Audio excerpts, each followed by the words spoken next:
never ever give up. I never gave up, and I never gave up after my breakdowns either. I would always go back to my normal life. I had tons and tons of acquaintances and superficial friends because I never really wanted to share my truth. I was ashamed of it. So I kind of kept that hidden. I led a double life. That's what the majority of people do today. They have their social media life and then they have their normal life. Like, Yeah. let me post all the stuff on social media about how amazing I am and all my trips and how perfect my family is and how successful I am and all this sort of stuff. Maybe it's because they're insecure about what their real life is and they don't feel like they'd be accepted. Why do you feel like you had to live this double life? I had this wrong feeling. I felt like I was a pariah. I felt like my superficial friends were advancing in their lives and they had no problems. And I felt like I was the only one. I was isolated because I couldn't be truthful and I didn't have much of a support system. Welcome to the Derelict podcast for the disparaged, depleted, and delinquent souls trying to find our way. We're talking about the scary part of the journey where we don't know how it'll end. Let's be free to face our fucking failures in real time as the most unadulterated, truest version of who we are. No sugarcoating. Welcome to the shit show, you derelict. All right. Well, welcome back to the Derelict podcast. This is another episode here with Josh Abandonato, and we have a very special guest here today, Ruth.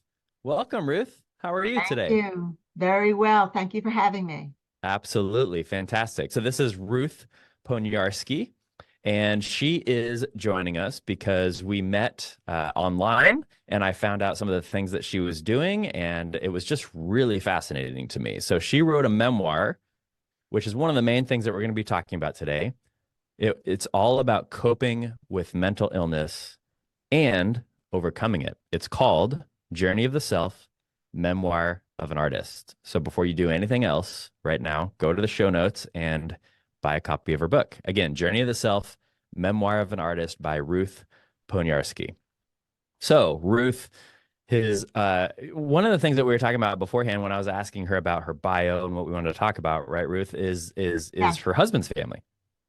So your husband's family was, you told me, wiped out in World War II. There was his mom was a Polish Jew, and then his dad was from No. Yugoslavia. My mother-in-law was from Yugoslavia. Yugoslavia. Okay, and then the dad was the Polish Jew. From Poland. He was from the northern border by Russia. Got it. Okay. So what happened in World War II? Okay, so he was in Italy, in Bologna, taking a medical course to be a doctor. Okay. And he had failed the course, so he stayed over in the summer in 1939, as opposed to going back home for the summer. So while he was there in 1939, Hitler invaded Poland and wiped out the Jewish community and other communities also. My mother in Yugoslavia, she came home one day from whatever she was doing, and her whole family was missing. Her husband and her She just came home and everyone was gone. Everyone was gone. So she took her brother-in-law. She had contact with the brother-in-law. The two of them walked over the mountains in Yugoslavia into Italy. And so she was in northern Italy. She escaped with her clothes and her grandmother's diamond earrings, which later became part of my engagement ring. Oh, wow. Which you still have? I still have. I'm not wearing it now, but You're not having it? Okay. Yeah. Got it. My father-in-law was deported from Bologna to mid-Italy, to a camp called Ferramonte. Okay. My mother-in-law was in northern Italy, and she was found out that she was Jewish, and they deported her down to Ferramonte. Wow. So they found out she was Jewish, and so they sent her down to Ferramonte. She was deported like my father-in-law. They met in the camp, very unconventional. They met in the camp. And then when they were liberated in 1945 or 46, something like that, they stayed in Italy for about 3 years, unmarried together. They finally got married in the Temple of Rome.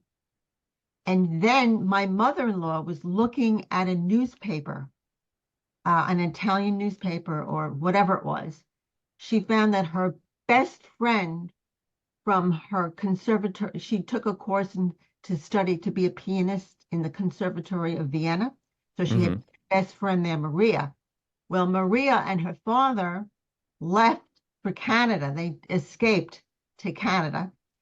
And Maria put an ad in the paper that my mother-in-law just happened to pick up and look. She saw that Maria was advertising to find her mother because she lost her mother. So at that point, luck, like you would not believe, Maria sponsored my mother-in-law and father-in-law to come over to America or Canada. I'm not sure which, Canada or America. Just that one sighting, and she contacted Maria. Wow. And they've been friends now. I mean, they're gone now, but they had been friends for over 60 years. Wow. So that's how they came to America. Whew. You know, I think this is really interesting just based on the topic we're going to get into today as well, just because, you know, we're going to be talking about mental illness and some of those things based on, you know, your life, your memoir, your book, etc. And I've, you know, from everything that I've read and understand, and I am by no means an expert at all, not at all. If you're here to listen to an expert on mental illness, I'm not one. Ruth is much more one than I am. But what I do understand about it is a lot of that, it goes through the generations, right? Oh, so yes. I don't think that it's any sort of coincidence at all that you have some of this family history that then has come upon you later on. So then let's fast forward again real quick. So you've been married. You've been married for 37 years. It'll be 37 years on June 21st. June 21st. And then you also told me ahead of time that during your mental illness stage, he was there for, what'd you say, four different episodes. Breakdowns? Yeah, I had many. The book takes place between 1977 and 1987. In that period of time, I had many breakdowns. I would have them every 6 months to a year. Oh, wow. And I'll tell you how it started. Yeah, please do. I had 1977, I was in my 4th year of an architecture program, which was a 5-year program. I had returned in the fall of 1977. Well, my close and buddy boyfriend didn't return. He transferred to another college in another continent. So that was gone. And that made me very isolated and anxiety and depressed, you know, because I really wanted him to be the one in my life. I had decided that after multitudes of thinking. And so I was there in the fall, and I had befriended an older gentleman. He was about 28 years old, and he had been a graduate of the architecture program. You know, he was a mysterious kind of guy, very quiet. I liked him in a platonic way, very friendship way. Well, anyway, I had gone home for the Thanksgiving holiday weekend, something like that. Then I came back on that Sunday. And Sunday evening, he and his roommate had a little college party where his roommate was a a physics PhD student. And he invited other PhD students there. So it was filled with very pretty mobilized, intelligent kind of guys, you know? It was great. I was talking the whole evening. I had a wonderful time. Very small party. Just soda, maybe a little wine, nothing much. I didn't eat anything. So at the end of the party, everybody left, and I had stayed behind. And we'll call the gentleman Joseph. Joseph and his roommate, Hans. They, you know, we were talking and everything. And Joseph gave me a brownie cake, delicious brownie cake, laced with angel dust, PCP. From that moment on, I hallucinated. I saw a bed of white candles in a cavernous space. I wanted to jump out the window. And I had to rest. I had to sit down on his bed and like rest for about an hour before I was able to pick myself up and leave. Now, let me go backtrack for a minute. Okay. In my sophomore year of college, I smoked marijuana a lot. I mean, a lot. One night I smoked it so much I blacked out in a comatose state for about 4 hours. That is a lot of marijuana. It takes a lot of marijuana to get to a point where you black out. I You blacked don't hear a out. lot of those stories from marijuana of all drugs. Wow. No, no. And I woke up 4 hours later and I said to myself, I'm lucky I woke up. From that moment on, no more, no more smoking marijuana. From that moment on. Forever. I hardly drank. That was never a problem. But none, no drugs, no nothing. Yeah, understandable after that experience. I would see how you'd be very cautious after that for sure. But it left me with a lingering depression, Mm, anxiety, a little paranoia. It mm, left me goalless in my studies. mm, My grades plummeted. I didn't have I couldn't establish small goals. You know how like you implement yourself with small hmm goals at the time, hmm especially to finish a very difficult architecture program. Right, And right. I went to a technical school right under MIT, second to Mm, MIT. It was very, very tedious program. mm, I didn't do well. I did well my freshman year, but my sophomore year and my junior year, and then my junior year, I had dropped the design core course. Designing buildings and spaces was the main course of the entire architecture program. And that was the course when all the architecture students would get together, work on all-nighters, stay up all night finishing projects, before you present them to the class. So I was very close with about a group of six or eight architecture students in my hmm sophomore year. But my junior year, since I dropped that course, I became very distant to them. I took an art course in its place. That's when I met my boyfriend, who was in the architecture program a year behind me. mm. We became very close. We did a lot of things together. We went to Florida together. We went up north together because we were located up north in the college. We did a lot of things together. So when he didn't return on my fourth year, it was sort of like very almost devastating to me hmm because he was my link. He was Mm, my contact because I had lost touch with my other architecture friends. right. So anyway, so that set me up. It sounds like this is all kind of I mean, we're getting to this mental illness stage of your life, but it kind of sounds like what I'm hearing is these things just kind of piled on top of each other. Yes. Right. Yeah. Now, So like for me, I know somewhat a little bit about addiction, but one of the things that I do know about addiction is that it really thrives in isolation, loneliness, right? Like feeling like you're not yeah. part of the group. And it sounds like, you're Yes. losing part of your community. You're getting these kind of bad drug experiences multiple times. You're not feeling Yes. connected. You're not connected to your boyfriend. Yeah. I mean, I'm sure, kind of like hindsight's 2020. I'm sure looking back on it, you're like, well, yeah, no wonder this happened. But at the time, did it feel, I don't know, I did didn't it feel that realize. hopeless? Did it feel like, so I like, felt, so here's yes, I guess one of the questions that I have, Ruth, because, as we've talked about when we were prepping for yes, this podcast really is all about, it's not about failing. It's not about being a failure. What it's about processing failure and things that are difficult in our life real time, right? So just going absolutely. through it Yes, yes. because that's obviously really hard. Like it sounds like from your story, maybe there is something blocking to where you couldn't even process it while you're going through it, right? Did you know that it was this big of a problem like while you're going through it, or were you kind No, of no? I didn't realize it. Only later on in life, Mm, maybe in the 90s or something, I was able to, look back. Now, when I wrote my memoir, which is 2010 and upwards, I was okay. really able to look at myself objectively, Mm. the bubble, and I could see the pattern. There was a pattern. We have to go backtrack now, but there was a pattern of psychosis that developed Can you from from this from this. Well, I have to tell you what happened after Okay. Yeah, and then I, and then could we come back to the pattern of and then we'll come psychosis? back Because to the okay. pattern speaking. But I sat on the bed and I uh, toned down my hallucinations, and then I left the apartment. I left Hans and Joseph, and I got in my car and I started driving Mm, aimlessly. hmm I drove to Highway 90, which is Massachusetts.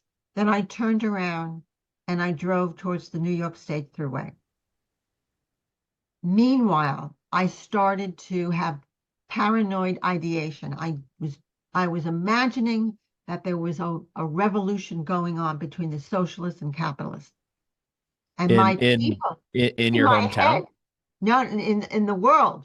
Okay. I was imagining in America or whatever that there was this revolution going on. Okay. Not so far-fetched from today. Yeah, I was gonna say, if that was today, that doesn't even sound that crazy in 2024. That's right. But what year was this though? This was 1977. Okay, so 1977, putting that in perspective, that doesn't make any sense at all. But today it would make sense, right? I mean, 1977, maybe it's more, communist versus capitalist, like that would make sense, right? Yeah, so no, interesting. I had this vision that we were like an interwar, and my people were leaving in spaceships. I was going to be abandoned. Wait. Who are your people in this? My family, my relatives, okay, my friends, my community, community of people. They were leaving in spaceships, and I was going to be abandoned. That's the worst feeling, to be feeling like you're going to be abandoned. So anyway, feeling this. I'm feeling this as I'm driving. As you're driving around in Northeast the United States. Yes. Massachusetts, New York. Yes, so I reached the highway. It doesn't stop there. And you're still driving. I'm still driving. Which is crazy, right? That we can drive during all this stuff going on in our head. Oh, okay. Yeah. Yep. So I took the car onto the New York State Thruway, and I parked my car on the shoulder, and I abandoned my car. I got out of my car, and I started walking down the shoulder of the New York State Thruway. Okay. Looking for the launching pads for the spaceships in my head. I kept walking. I must have walked about 12 miles from midnight till dawn until the sun rose. When the sun rose, what? On the highway. On the highway, on the shoulder of the highway. Yes, the shoulder. Yeah, but still, you're still on the highway. There's still cars driving 60 miles an hour or whatever. Yeah, people were passing by, not many because it was very late, but no one stopped. I don't think anybody, it was dark, who saw me, I don't know. Anyway, so in the morning when the sun rose, reality kind of struck me a little bit. So I hitched a ride back to my college town. And the gentleman who gave me a ride, it was a gray van. He let me off at the beginning of town. He didn't want to come with me to my apartment. He was afraid that, who knows, the Lord who was there.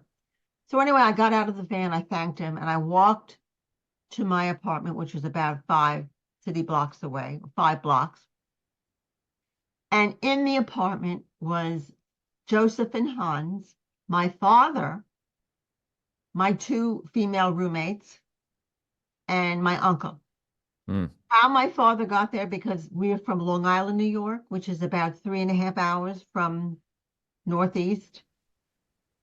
The state police looked in my car for the registration, and it was registered to my father's business. So they contacted my father, and of course my father immediately came up to my apartment. And boy, was he frazzled, because I was missing. I mean, I would be. I'm a dad. I get it. If that happened to my daughter, I'd be frazzled. Oh, really frazzled.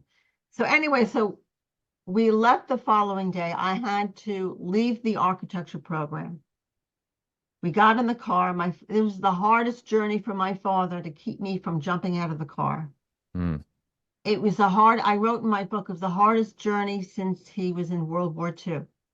Do you remember just what, and again, part of what we talk about here is just kind of dealing with these difficult times, these failures in the middle of them. Do you remember how you were feeling during this? Like, were you feeling like you just weren't even a part of this world, or like it wasn't worth, like, were you suicidal at all? Were you depressed? What? You know what? Also these things, I was never suicidal. It was always a story that was made up a paranoid story that was made up in my head. Did it just produce, I mean, what was the overwhelming emotion? Was it fear? Was it anxiety? Was it? It was anxiety and fear, fear that I was going to be abandoned. And a lot of times I couldn't sleep, but we'll get into that too. That's one of a very big problem. which a lot of people have. Mm-hmm. Anyway, so we got in the car and he brought me to a psychiatrist on Long Island, Mm-hmm. about 20 minutes, 25 minutes from where my hometown was. Okay. The psychiatrist, I sat there in the office. I didn't say a word because in my head, the revolution was still going on and I was like a prisoner. Mm. And I couldn't relate. I couldn't talk to the psychiatrist. And he just sat there and he was a Freudian style psychiatrist, Mm-hmm. which means that he really hardly said anything in any Right. of therapy sessions. He wouldn't even he took hardly any notes. He was not copious. He would just sit there and listen and expect me to tell my dreams and free association of thoughts, but he had really never offered any kind of common sense and related experiences like some therapists actually do. Mm. So that was the precipice of that kind of therapy with him, which I continued for 7 years. So let me ask you, why did you continue? If like, Because were you feeling like it was at the helpful? time, I couldn't figure out things at the time. I couldn't put things in perspective. So can I pause you for a second on your story because I want to come back to it in a moment. But Yeah. I just want to maybe fast forward and relate that to today for a moment. So Okay. when you're and we'll go back to the story for sure because I want to hear the rest of it.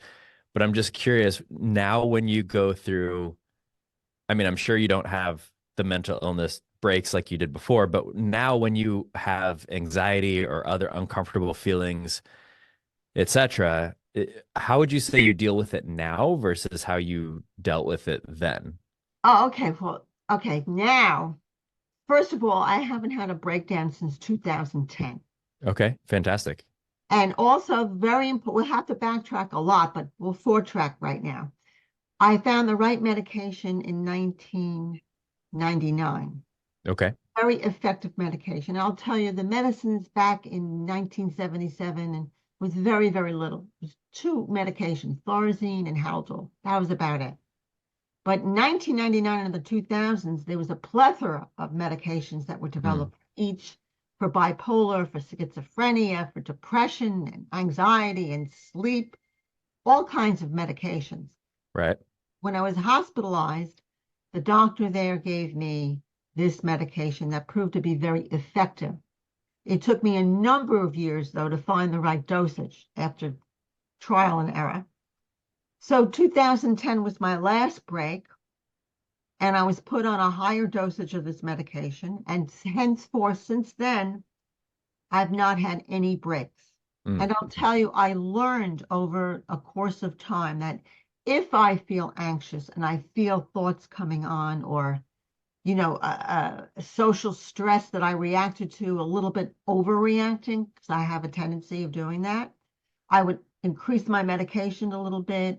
I would talk to a friend, or I would talk to, at the time my father has deceased, but I would talk to my father. I would talk to, and also I had a better psychiatrist after 7 years. We have to go backtrack, but I found the right psychiatrist after 7 years. I would talk to him. I would talk it out, and I would preempt. I would get through it, and I would not have a serious episode. So great advice also just for all the listeners listening, right? Like The you are great here. Advice. Yes. Yeah, Don't I mean, wait you're hearing somebody from somebody that has struggled with mental illness for years and years and years, had 4 really big breakdowns, hasn't had a breakdown in 14 years, and figured out the winning combination, right? So for Yes, but you, it was a specific drug that really helped. It was also therapy. It was also just talking to really close friends. it was more than And that, you though. said, Also, oh, yes. go ahead. Go ahead. Also, the sleep. I had terrible, terrible sleep problems. And when I lose sleep, let's say I lose a night's sleep, I know something's coming on. That's another sign that something could happen. So speaking of those But let me signs, backtrack. I've got to well, backtrack now. Yeah. real quick before we do though, you did mention a comment that I really wanted to hear unpacked a little bit, is you said you can now preempt it. So how do you preempt, like if you feel it, so I guess my question is, how do you feel it coming on, right? This is for people that are listening that maybe have the same problem. How do you feel it coming on? How are you aware of it? And then how do you preempt it? First thing is if I don't sleep, Hmm. that is a telltale sign. Not And sleep. by don't sleep, do you just mean a little less sleep, or do you mean don't sleep at all? Or I'm up in the middle of the night and I'm okay, not sleeping. got it. You just know that there's something in your I know. brain And that's also what I getting do, if triggered. I get up in the middle of the night, and this doesn't happen anymore because I'll tell you, I broke the pattern. Mm, It's a pattern. It was a pattern of psychosis, a pattern of symptoms. And that was, it's almost akin to, how you get up at 3 o'clock in the middle of the night from sleeping. But the following night, you're going to wake up at 3 o'clock because your body is on a clock. It's on a pattern and a clock, and you've got to break that. right, And if correct. the next day you wake up an hour later, and then an hour later, the next night, to break that cycle, it's Mm, a cycle. And same thing with my psychosis, and it could be for anybody. It's a pattern. Your brain waves form this pattern of behavior of dealing with stress. mm. And I broke that pattern from 2010 on. How? I broke it by these symptoms becoming less and less, Mm. by Continual. continually preempting and getting less and less.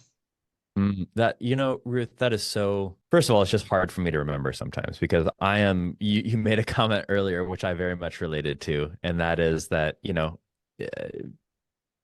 I don't remember. I don't think you said the word extreme, but you can get right extreme. I don't remember what word you used, but I definitely related to that in the sense that for me, a lot of the times when I think about these patterns or these things that I'm trying to deal with in my life, I Yes. get very extreme about it. Like I need to fix this right now versus, hey, if I'm waking up at 3 in the morning, maybe I can train my body to sleep till 3:30 and then 4 and then 4:30 and then 5 and then 5:30 and then 6 and then 6:30 when I actually want to wake up. And Yeah, I think that absolutely. is, it's just, maybe it's overly cliche, but baby steps, one day at a time, 1 hour at a time. I often try to remind myself, which it sounds like you do as well, just like what's the next best step I can do here? Like what's the next thing, right? Like let's not figure out what we can do a year from now, 5 years, 10 years from now. Just how do I just in a small way impact my sleep right now? I love that. Yes, and that saves you from Mm. paranoia. Like you can't sleep and you get Well, you get overtired, more anxious, right? get more anxious, you get more tired, you get out of your mind. Right. I, but anyway, so backtrack now. Okay, Yeah. let's backtrack. That first breakdown, the psychiatrist informed my father that I had a nervous breakdown in lay terms. So I went home, and for about 3 weeks, my mother gave me art projects to do, and she kept me busy. It was a stress-free environment. I had my sleep every day, although in the first couple of nights, it took me, again, to sleep. At that point, I didn't know how to cope with my insomnia. Mm. So I had the Thorazine that helped me a little bit. Eventually, I began to sleep through the night, but it took me a while. Mm. After 3 weeks, I returned to my life. I did not return to college up north. Instead, in a couple of months, I transferred to a college in Brooklyn, an Mm. architecture program. Okay. Now, henceforth, every 6 months to a year, I would break down Mm. because that pattern was very fresh. And the symptoms that would occur is I would miss sleep. I would be hypersensitive to things I said socially, so it's social stress. Somebody looked at me the wrong way or told me a professor said something that just set me off. I was I just very I was very hypersensitive. Anything could really tick me off. Mm. So some were ripples, not devastating episodes, but I had a few real devastating episodes. Did you find that, I just curious, because I've experienced this before and I've talked to a lot of people that have as well. Were there any specific, I don't know, dates or anniversaries where things would pop up even more? Well, you know something, when the weather changed, like in the fall, the weather changed and everything, and we're getting ready for the big holidays, that tipped me off a little bit. The change in Okay. weather, the change in light, the change in atmosphere could tip me off. Mm. Now, another major break was when I graduated from college. It took me a long time to graduate, but I stuck to it and I graduated with all ripples and breaks and everything. And I have to take off time and then go back the next semester. But a break that I had right after graduating, 1982, I took a trip to Greece alone. Mm. And I was in a bus tour, and I was one of the few Americans on that bus tour. And no one was really my age. I was a little young. And I felt a lot isolated and alone. And it was very tedious. And someone remarked about an American, like made a joke. And that kind of like made me feel isolated Mm. and alone. So Mm-hmm. we would go to these archaic antiquity sites all over the inland of Greece, bus tour. Every day we would do that. It was very tedious. You'd have to listen, very tedious exclamations about the mythology of Greece. I started not to sleep. I didn't Mm. sleep, and the amount of time I didn't sleep was about 6 days without sleep. Wow. Why do you think that was? So was it just the Well, I change in reacted. schedule or? It was a tedious tour. Mm. I took personally what things people said. A lot of people didn't speak English. They wouldn't click. I was very alone, Mm. isolated, and my mind that pattern of psychosis was there, and it was tipped off by the environment that I was in. You bring up a really interesting point too, Ruth, that maybe some people don't think about sometimes, but loneliness and isolation doesn't mean that you're alone, right? That's right. You could be alone in a crowd. Right. You could have 100 people around you and still feel lonely and isolated. Absolutely. And that's what happened. That's what Yeah. happened. And also, don't forget, I'm carrying around with me my history of breaking down. Mm-hmm. So I had a very low self-esteem, which Mm-hmm. compounded itself. And I had a low-level depression lingering. All Mm. of that lingering from my college mishaps. Mm-hmm. So anyway, so this gets interesting. We go back to Athens. That's where we started the bus tour. And I went to my hotel. Must be the seventh night or the sixth or seventh night. Couldn't sleep at Mm. all. Mm-hmm. I left the hotel in the middle of the night, about 12 a.m. And I started walking around Athens in the middle of the night, Mm. wandering. And luckily, a Greek soldier was on the streets and he asked me if I had a light for his cigarette. And I said, oh no. But then he goes, let me escort you around Athens. Because it Wow. wasn't exactly safe. We went to all the neighborhoods, bad neighborhoods, beautiful neighborhoods, everything. And then when 6 o'clock, when the light came and 6 o'clock or whatever it was rolled around, he brought me to my hotel and he said goodbye. Mm. I didn't even pack my bag. I took my bag. It was already packed. I took my bag and took a taxi to the airport. It doesn't stop here. I impressed the attendant saying that I am not well, I am sick. I've got to get the first plane back to New York. Well, Mm. I got the first plane back to New York. Mm-hmm. It was a big 747 double-decker plane. I'm on the plane. Now I'm disheveled. I haven't bathed. I've hardly Mm-hmm.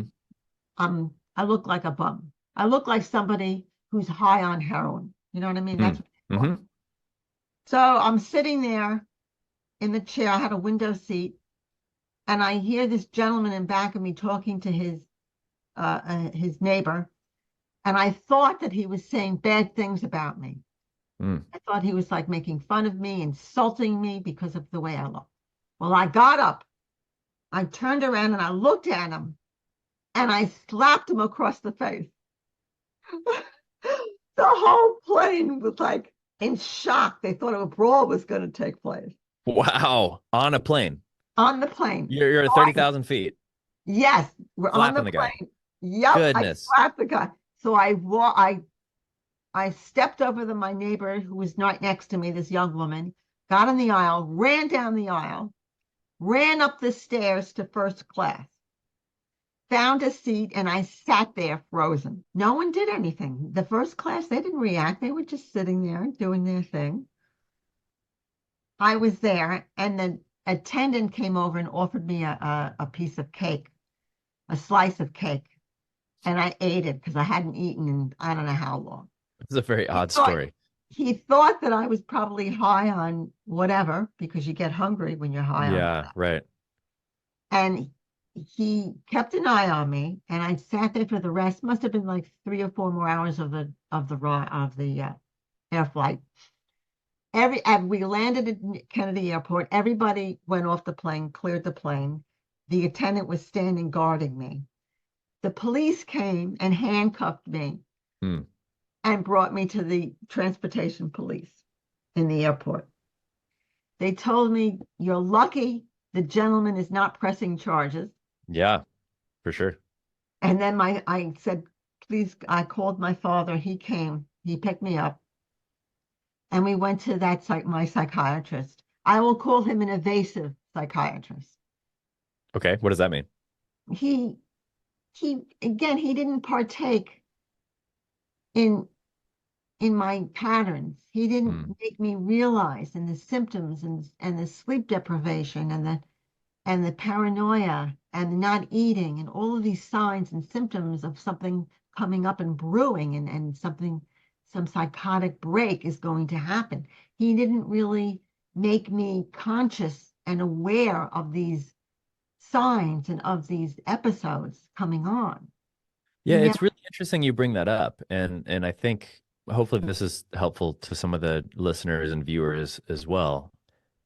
I've had this experience with therapy, and I've talked to other people that have had the same experience where sometimes therapy seems to be, and I'm not dogging therapy. There's a lot of good therapists out there, a lot of good psychologists, etc. I'm not saying the entire industry, but I'm saying that a majority of the people that I talk to that go to a lot of therapists, it's not about breaking patterns, like you said, necessarily. Sometimes it's just about going in there and venting and just saying your stuff. But from my experience, the more I talk about these things and the more I'm in my head about these things, the more they exist.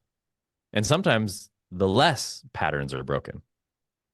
And it sounds like that's been your experience with several people that you saw, where it's just kind of, I don't want to put words in your mouth, but from my own experience, I've noticed that sometimes it just continues the experience, right? Like if I'll give you an example. I saw a therapist for a while that it was about some family dynamics back in the day. It was the first therapist I ever saw. And every time I went there, I was kind of talk about, the issues of like my parents and all that sort of stuff. And we never got past it. Yes. And I was never able to break any patterns that I had about my relationship with my parents. And frankly, it just got worse because the more I was there, the more we talked about it and the more we reinforced the fact that it was a problem instead of actually trying to find a solution. And again, I'm not saying all of therapy is like this. I'm just saying that's been my experience a lot. And I've talked to a lot of people about that. And it sounds like that was even your experience. So yeah, I would talk about high school or something, but I never delved into my reactions to social stress and the patterns that happen. We never got into that. And it's almost, you could say, a denial. It's a form of denial. And it's also a form of not accepting your limitations. I mean, I had to realize and accept my limitations before I began to get better. With my second psychiatrist, we'll call him George. He was a Quaker. He was a practical guy. He was a World War II vet. He survived 80 shrapnels in his body. I mean, he had inborn common sense from all of this, which he offered me. And Mm. I was able to set limits on myself because up until that point, I traveled alone. I just said that trip. I lived on the third story and not on the first story. I'll have to tell you about that. And then I participated in so much it all at once, all these things going on. I didn't slow down and just limit my stimulus. That's what George said. You have to limit your stimulus. And the other thing is, don't imagine 30 years ahead of time. Mm. As you said before, take a day, take an hour, take a day at a time. Small little incremental steps towards uh, health, towards achieving what you want to achieve, but set a realistic goal and realistic limits. And that other And it sounds like you psychiatrist, still do that today then. oh, absolutely, Yeah. absolutely. I that Is that that is that one of the ways that you have found to just stay out of that psychosis again? Yes, that's one of it. Yes, because the reason why I couldn't go to sleep for 7 days is I was afraid to wake up to an abandoned world. Mm.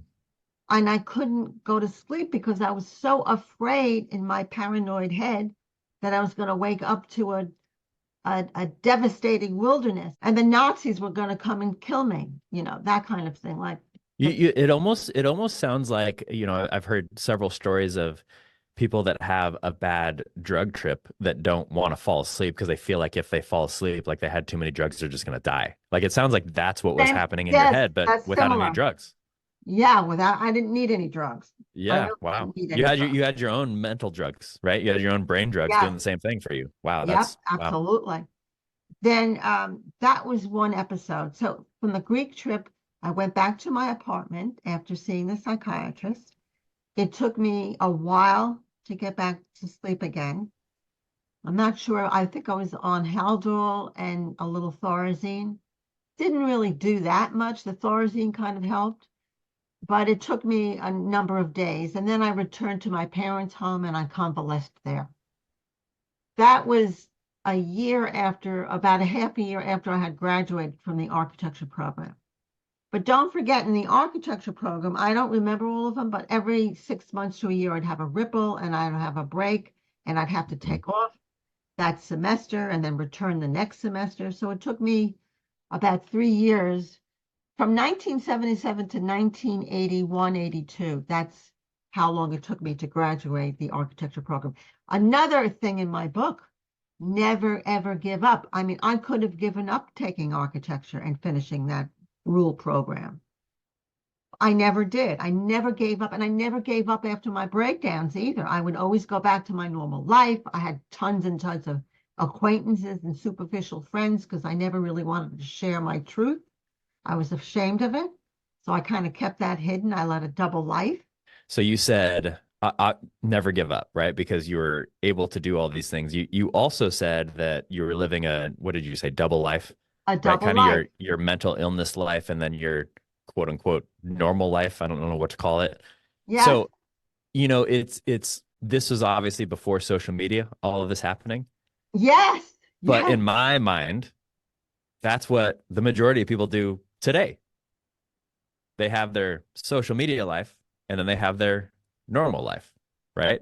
Like, let me yes, post all the stuff on social media about how amazing I am and all my trips and how perfect my family is and how successful I am and all this sort of stuff, right?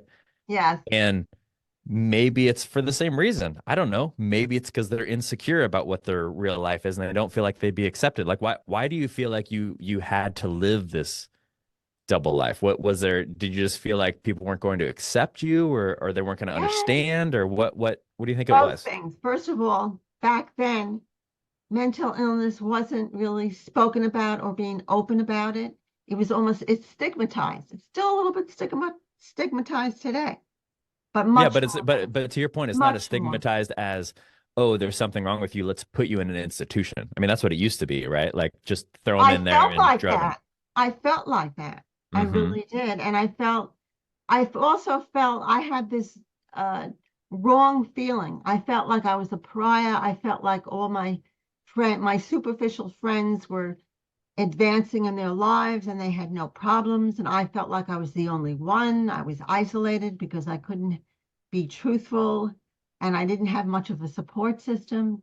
And the first psychiatrist that I saw tried to veer me away from my parents, meaning that he wanted me to be more independent and not so dependent on my parents. Whereas George, my second psychiatrist, included my parents once a month in therapy. He included my brother. When my brother was home from the army, my brother was an army man. When he was home from the army, he would come and have a session with George. He tried to have me build a support system. Mm-hmm. And I was able to find a very good friend at that point, a friend. I wasn't entirely truthful with them, but I was more emotionally involved instead of being disengaged from relationships. Yeah, and again, I know that this is not an episode about social media, but I feel like with technology, this just expands this problem, right? In a Because now way, yeah. we have all these false selves about ourselves all over the place. And I think it's more culturally acceptable to not allow people into your life.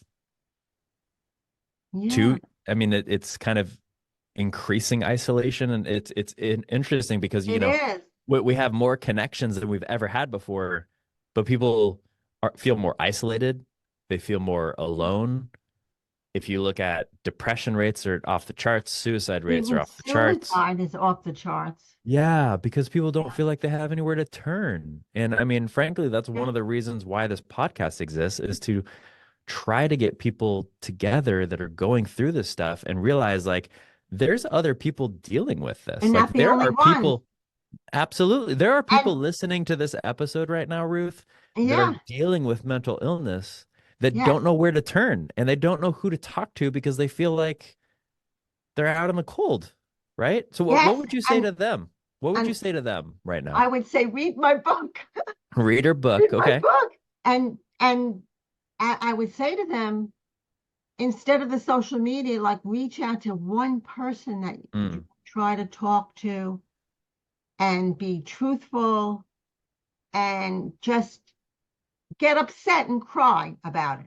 mm. Just be open about it with just one person, not the social media. Forget the social media. And realize though that you're not the only one. And yes, sometimes you could read biographies of people that have gone through, alcohol and drug problems and they write about it. I mean, it's similar.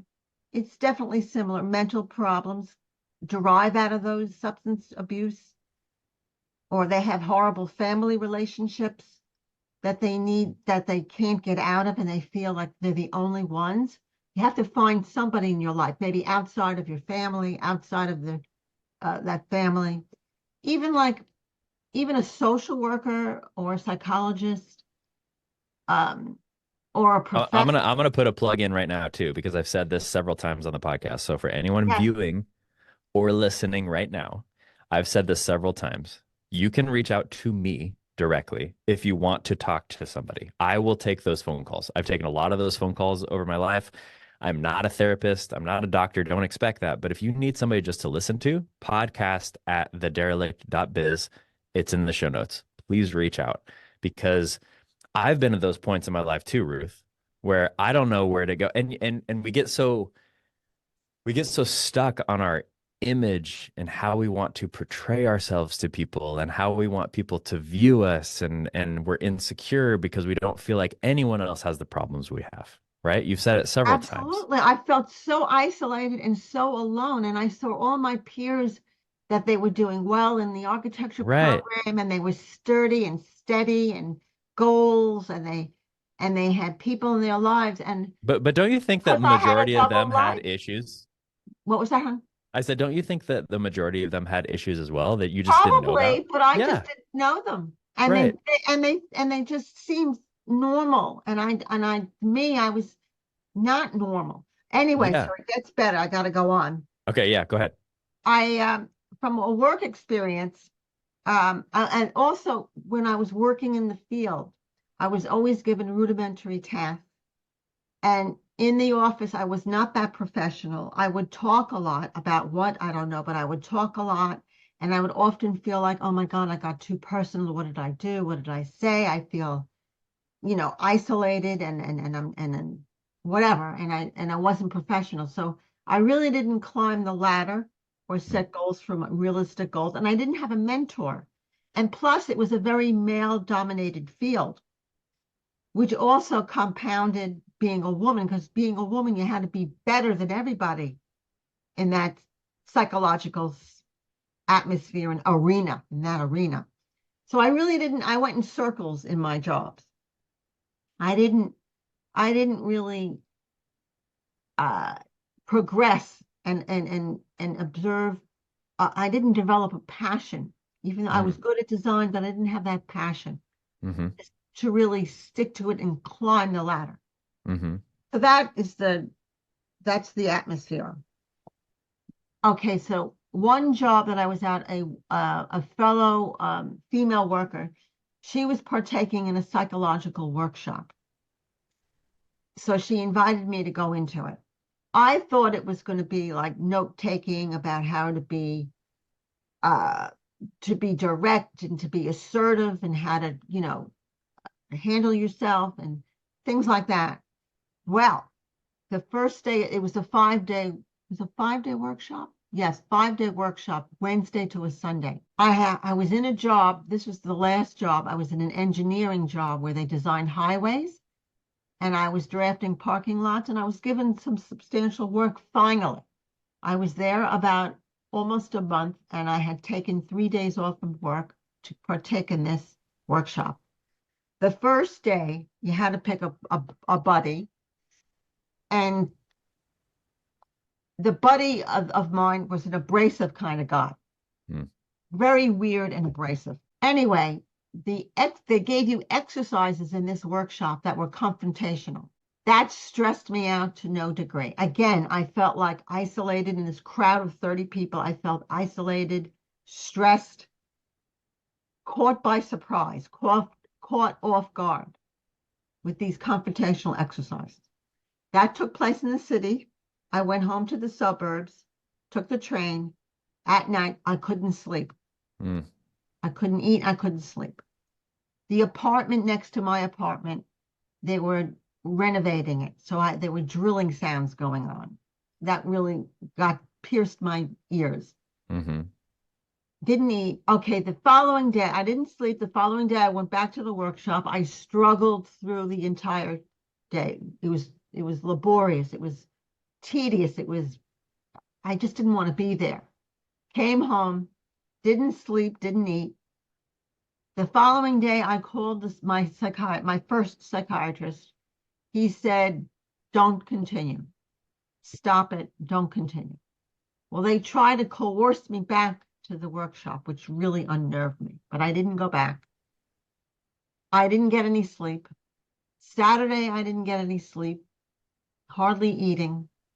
My mind was racing.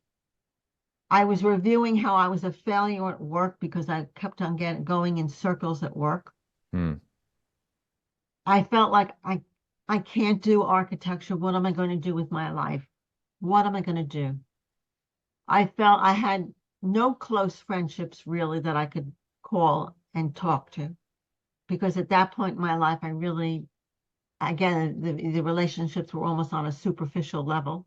And then Saturday and Sunday rolled along, and I just couldn't sleep. My parents, they were on vacation. They came back Sunday night. They gave me a call, and I said, oh, everything is fine, because I was afraid. I always had this fear that they were going to lock me up in an institution. This is all going through my head, paranoia, because now it's 5 days without sleep. Monday rolled around, no sleep. Tuesday morning, I barged into the evasive psychiatrist's office. He said to me, I have other crisis patients. Come back on Thursday, your designated time at night. At that point, I was screaming. I couldn't communicate to him that I was without sleep for so long. I was wearing it was sunny out, and I was wearing a raincoat. This was in October. I was wearing a raincoat, totally dressed for not the occasion. He just didn't put two and two together about my symptoms. He just was inadequate. Anyway, Wednesday came. Wednesday was Halloween. That was the 31st of October, 1984. No sleep, paranoid to the hilt. That night, and I couldn't go out my apartment. I was afraid to go out because I was afraid that my neighbors were going to persecute me and kill me. Wow. This is going through my head. This is 7 Yeah, days. you were very much living in that right now. Okay. I was living in this paranoid state. Right. Well, I had a brilliant idea. I tied my bed sheets together and I made a rope. I tied one end of this rope to the steel post of my kitchen table. This was about 12 or 1 o'clock in the morning. And then I took this made-up rope to the window, which was about 6 or 7 feet from the table. I took the screen off the window. I was going to rappel down the wall, 30-foot wall. I went out with the rope. The force of gravity is like you never felt it, dead weight, like an elephant was pulling you down. 2 tons were pulling you down. I couldn't rappel. I couldn't get to the point to rappel. So in about 3 seconds, 5 seconds, I planned my fall. I fell feet first and rolled over and rolled to my side so I wouldn't hit my head. Blacked out, unconscious. Then I woke up in the emergency room at the local hospital. And I had shattered the bottom of my vertebrae, shattered my ankles. Wow. 12 hours of surgery, 2 months in the hospital, 1 month in critical care and 1 month in rehab, and 5 months in a wheelchair. And at that point in 1985 now, you're talking about January, where I had November, December in the hospital, I found the right psychiatrist, George. That's when I found George, and my life turned for the better. In April, I got out of the wheelchair and I walked. They never thought I would walk again. I walked. So that's how I found the right psychiatrist. But my it sounds like he helped you break the pattern enough to get he helped me out of break that the psychosis. pattern enough. I still went through 4 episodes, but they were spaced apart. They were not 6 months to a year. They became more spaced apart and more spaced apart. Well, so this is going back to what we said before, right? Like these changes don't happen overnight. No. They just don't. And you need somebody that is going to be there and supportive and loving and caring. And it sounds like you found that in George, which is amazing. You made it. Go ahead. Yeah, that was really amazing. And he was so much common sense. He wrote essays on how to establish good sleep, a great vitamin regimen, how to invest your money, how to have support systems, how to have healthy relationships. He wrote all these essays, a lot of common sense. I mean, he would offer that as a psychiatrist. He offered these essays. And we'd often talk about experiences. He would relate his family experiences to me and his war experiences. He told me in the war how he slept because they didn't get any sleep. He used to do an eye exercise, which he told me to do, that he did so that he could fall asleep for 2 or 3 hours in combat. You couldn't sleep in combat. You were too nervous you're going to be killed. Right? Yeah. You bring up, this is something I've said on the podcast a lot as well, is that what I've noticed about vulnerability is that somebody has to get naked first, right? Like somebody has to get vulnerable first in order to have other people feel vulnerable. It's kind of the whole point of this podcast. And it sounds like George did that for you. Like, I also find it ironic because, not a lot of therapists, psychologists, psychiatrists are necessarily known for being vulnerable, right? Like they want you to be vulnerable, but they're not necessarily going to be vulnerable. But I know for myself, with the struggles and everything that I've gone through in my life, the ones that I've gone through the best are the ones where somebody else has become vulnerable and shared with me like, oh, you have this problem too, or you had this problem too, or there's something. And, it brings me back to, so one question I didn't ask you at the beginning, which I usually ask at the beginning, but I was just so captivated by your story. But something that you brought up at the architecture firm was you used the word failure. And I'm just curious, going through this whole your whole story. You have mental illness. You go through these episodes, you go through these different psychiatrists, you go through different careers, you try to figure out how to architecture that sort of thing. I think your answer probably before would be different than it is now, but I'm curious now, how would you define, like if you were to briefly define it in a sentence or two, how would you define failure now? Failure now? Like in my life now, or failure back then when I was Now, going through? now. You know what? You can't be productive. In other words, be gratified with what you do and build on what you do. And that, if you can't do that, that's sort of, you're failing yourself. Mm, You know what I mean? I do. Yeah. So say that one more time because I want to just hear it better.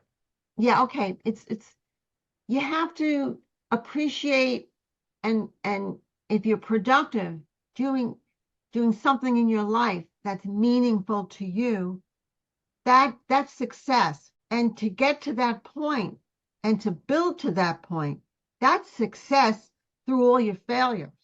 Mm. Do you feel like you need failure to reach success? Oh yes, I definitely feel that. I Mm. definitely do. Because when you reach success, you've got to know that that's successful. Because you may not know that that's successful. You may not feel that that's successful. Yeah, that's a really good point. I've asked several people this question so far, and one common theme that I've noticed in the answers is that you can't you I haven't talked to anybody yet that has said that you can just succeed without failing. Like it's almost like, a lot of the times when I ask that question, people answer it in reverse. They're like, well, I want to define success so that way I can define failure. Does that make sense? In their definition, yes. Yeah. Not my definition. So your definition is, well, so say it one more time then. I'm Okay. curious because I want to make sure I'm getting all of it. I got to make sure I'm getting it. Um, in your life, if you're gratified and you're experiencing a positivity, that's success. And that you have to realize that is successful based on a lot of your failures, and that the failures is that you couldn't find that piece, that string of succession of being gratified and just being happy with what you are doing at that moment, and That's good. Yeah. being able to set a little goal. That's success. If you can set a little goal and build on your little goals, So on the other, that's fantastic. So on the other side of the mental illness episodes, you obviously wrote your memoir. Go check out the show notes, check out her memoir. I have not read it yet, but I'm going to as well. I'm really looking forward to it. So now we're on the other side of this. How would you say you deal with failure now? if I have a failure, I objectify and analyze it. But to tell you the truth, I had so much failure that now it doesn't really mean that much to me. Hmm. I don't, Meaning because when I you look at it see, differently. Even if I'm a painter right now. I changed my profession, more creative, and it's a manic. I have an outlet for my manic mental energy, yeah. and I do these surreal paintings. To me, I mean, I could fail in a painting. I have failures in my paintings, but that's because I'm overlooking at it. I'm overdoing it. I'm overstimulated about it. So So I how would leave you it. do, I mean, how do you look at a painting and say this is a failure? Well, because to me, I mean, the composition is not right. It's forced. I'm trying to emulate what I did previously, which is not really the way to go in painting. But and to me that, I'm failing at that point, but I work on the next painting, and through that failure, the next one might be successful. I have to accept that I have failures. So in painting, then I'm just curious, do you, if you feel like it's obviously with painting, you can keep going, right? So at some point, there must be a point where you're like, you feel like it's a failure. Do you just move on at that point? Do you just set it aside and say, okay, it's time to Yeah, I start set it anew? aside and I look Okay. at it half a year later and I go, yeah, not Oh, that got bad. it. I could do Interesting. this. I could change this. Some paintings have taken me maybe 8 years because I go back to them and I have a little different eye, or I when I look at it again, and I go, yeah, I could do this, that, or the other, take away this. One painting I really completely did over again. So, but I don't harbor about the failure. I get, I think that's my mind just exploded for a second, Ruth, because feel like you said something really profound that applies to much more than just painting. And that is what I heard you say is you go through a failure, and what you did with the painting is sometimes you just set it aside for 6 months, year, and then come back to it. And I think that that's really profound if I think about the things in my life where I feel like I fail. Like sometimes I just need to step away for a little bit. yes, yes, Sometimes, and again, maybe I'm just speaking for myself and maybe no one relates to this, but I bet there are people out there that relate to this.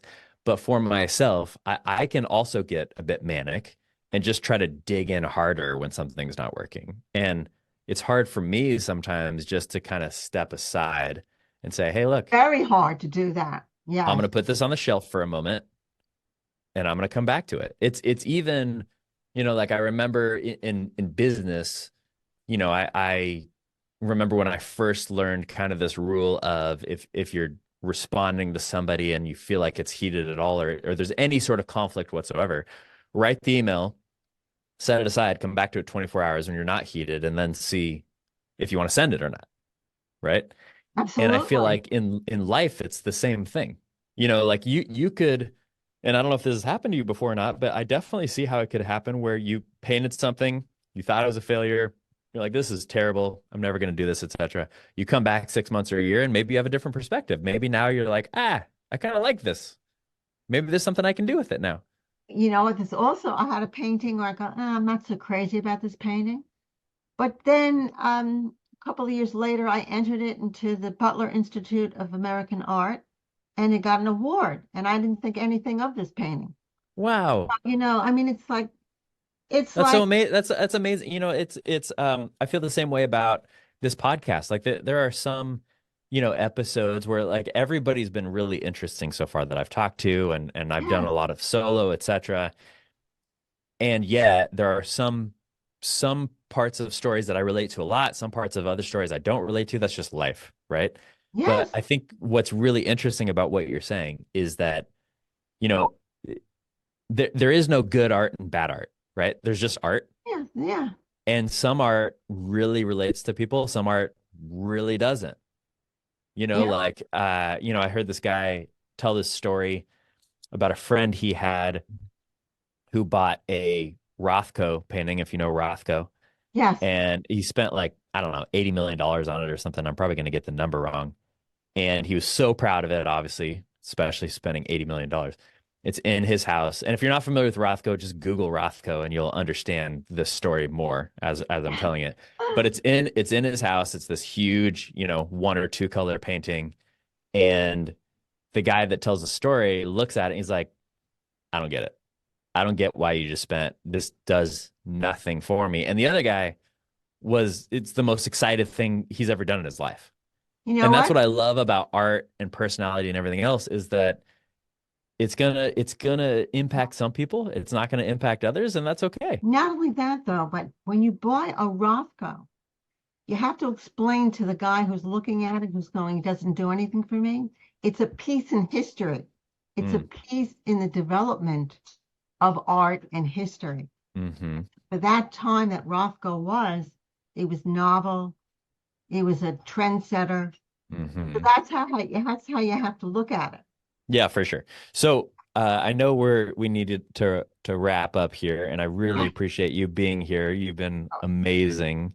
I want to know just, maybe briefly at the end here, for the people that are listening that have maybe struggled with mental illness, or honestly, to make this more universal, everyone listening here has struggled with anxiety. Every single person. There's no person on the planet that hasn't struggled with that. Some sort of fear, anxiety, stress. When you get in your own head, maybe you don't want to call it mental illness because, like, to your point, Ruth, maybe there's still this negative connotation for that. But to be honest, everyone has a mental illness. We all have stuff in our head that we can't get out of our head, that we can't just move on from, that we need to break these patterns, as you so eloquently said. What maybe just like a couple short takeaways, what would you say to the people that are there right now, that are stuck in their own head, that maybe it's a mental illness, maybe it's just an anxiety, maybe it's just something that they can't get by? Like what words would you say to them as we wrap up today? Seek somebody in your life, anyone in your life. It could be a religious person. It could be a friend. It could be a stranger. And talk out what is in your head. Talk it out and put it in front of you. Okay. Put it in front of you and then objectify about it and then problem solve. I think everything related to what we're talking about is problem solving. If you realize consciously that it's problem solving, then you can take away your anxiety for the moment, your angst, your fear. Fear is number one. Put it out in front of you on the table. And the other thing is, as I said before, don't give up. Don't give in and don't give up. Keep trying. Try different methods. Keep trying. I love that. That's fantastic. Find somebody that you can be safe with, that you can be vulnerable with, that you can speak to. Don't give up. Also, keep going. Write it out. Write it out. Keep a journal. Write out everything that's in your head and write it out and then look at it. You know. I think along those lines too, it's really been helpful for me to know how you best process. In other words, am I an internal processor? Am I a verbal processor? Am I a processor through words, to your point, right? Because sometimes maybe for me, I'm a verbal processor. So it's much better for me to call somebody up on the phone or meet with somebody and say, hey, here's what's going on. And for other people, I know that they're more internal processors. For some people, they have to write things out. For some people, like you as well, maybe it's through art, right? It's some sort of processing of your emotions and those sort of things. I think that's really good. And again, for every single listener or viewer, I'm going to offer this again. Please, if you need somebody, please reach out to me. If you email podcast@thederelict.biz, which will be in the show notes, you get me. I'm still responding to all of those. I don't hand it off to an assistant, virtual assistant, etc. Reach out. So as we close today, Ruth, thank you so much for being here. Really excited about your book. I know it's been out for several years, but we're going to add it to the show notes. We're going to encourage people to go read a memoir about mental illness, because the other thing that I think it'll do is it'll bring awareness in your life. Maybe there's something that you're struggling with. Maybe it's something that somebody else is, a family member, a friend, etc. And remember that there are people out there. There's people everywhere that if they're trustworthy and you get vulnerable with them, they will do so in turn. And I know through all the failures that I've had in my life and all the different things that I've struggled with in my life, when I've just opened myself up and been vulnerable, I've been shocked at how many people are going through not the exact same thing, but basically the same thing. But I never knew because I didn't want to deal with it. I wanted to create this image of myself, etc. So I would just encourage you, listeners and viewers, open up like Ruth did. And Ruth, thank you so much for just being honest and open and vulnerable during our conversation today. I really, really appreciate it. Thank you for having me. Absolutely. Thank you very much. Very much so. All right. So until next time, see you later, you derelicts.